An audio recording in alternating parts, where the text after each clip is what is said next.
Hello, it's me again with the tea. Help yourself. You caught me trying on my retraction and refutation costume.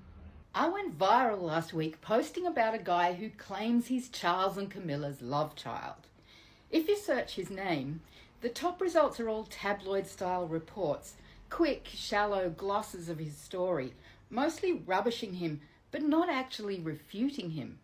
And if you peel away all the mocking adjectives like wacko and outlandish, it seems, assuming his facts check out, like he might have a plausible case. And that was a shocking and rather entertaining thought. I mean, who doesn't expect the royals to have Gothic-level secrets, especially about sex?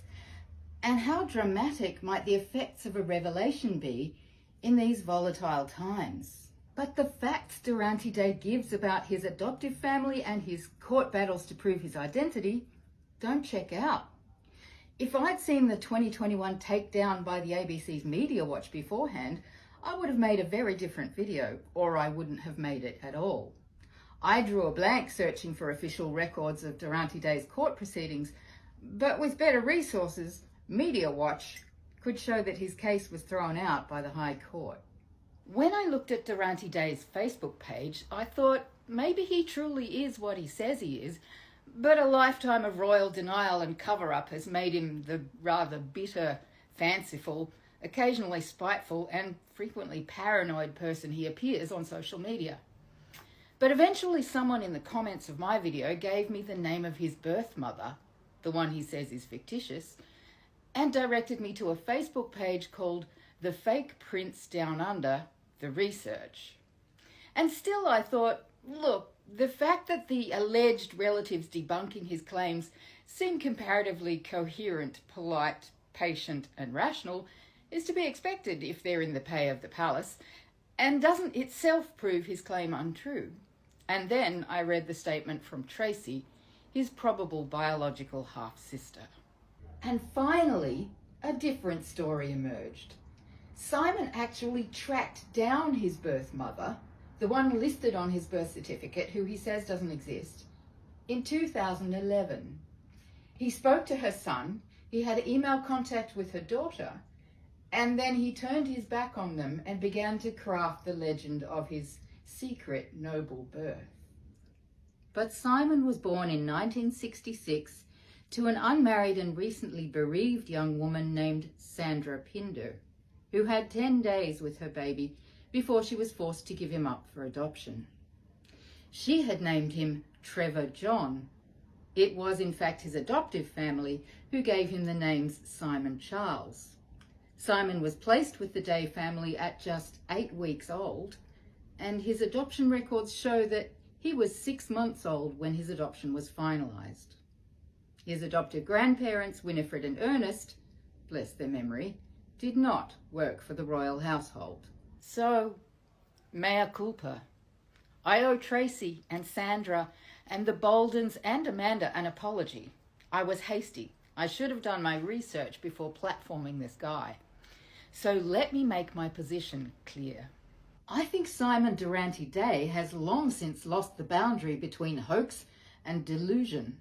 I think this charade of his does him no credit and does his family, all three of his families, harm, not to mention what it could do to the royals who are vulnerable to popular delusion. I emphatically retract any perceived call I may have made to Prince Harry or any other royal to have anything to do with Durante Day, and instead urge Simon to accept his probable biological sister's invitation to compare DNA. No need to bother the royals until that's done. Now, all this gives Madam very mixed feelings, not least because my post has now had well over 200,000 views, and there's a lot to be dismayed about here. First of all, I'm responsible for plying you with hot gossip that turned out to be perfectly unhinged. And my fascinating speculations aside, and notwithstanding I'm clearly no investigative journalist, and this was in no way journalism, still the facts I presented were not facts at all.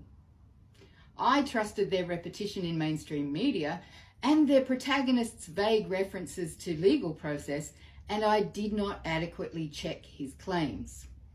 Even through the filter of radical skepticism about tabloid media, which I wear all the time, in fact partly because of it, I took him largely at his word and thought only of the constitutional implications, when in fact there were real people being hurt by this story. So, will I take it down? Hell no. 18,000 likes? 1,500 favourites? Have mercy, I'm not binning all that love. But just as important, that video is essential to this one, and this one is the one that matters. So let's clear this up. Let me serve as an example of how the love of a good story, its implications and its powers of transformation can lead even well-intentioned, educated, critical thinkers up the wrong alley if they fail to verify the salient facts. Now, call me old-fashioned, but I've been slow to accept the sponsored infotainmentization of our mainstream commercial news media. I honestly thought they fact-checked. I saw the story I wanted to see because that's how this pseudo-news works. It's infotainment. Filter it how you like. But vast organisations run by billionaires manipulating the very climate of popular opinion spin us these fantasies, sometimes from little but lunacy and libel, dressed as public interest, twisting our perceptions and slowly poisoning our society, damaging our democracies. Damn our little capitalist souls if we, as citizens of these fragile, semi-functional democracies, can't force our governments to rein in the most egregious mass manipulators. But there's something else, the most important of all. There was such hunger for this story. It got me thousands of follows and hundreds of thousands of views.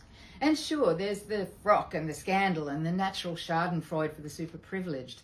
But for me, and maybe for some of you, it seemed for a moment there like this story might be a lever, like something might happen to force a way through the agonizing stalemate currently holding between the British elite and the nation, between power and truth, between Western civilization and reality.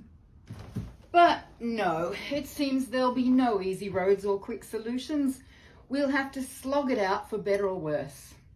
A little something for your tea,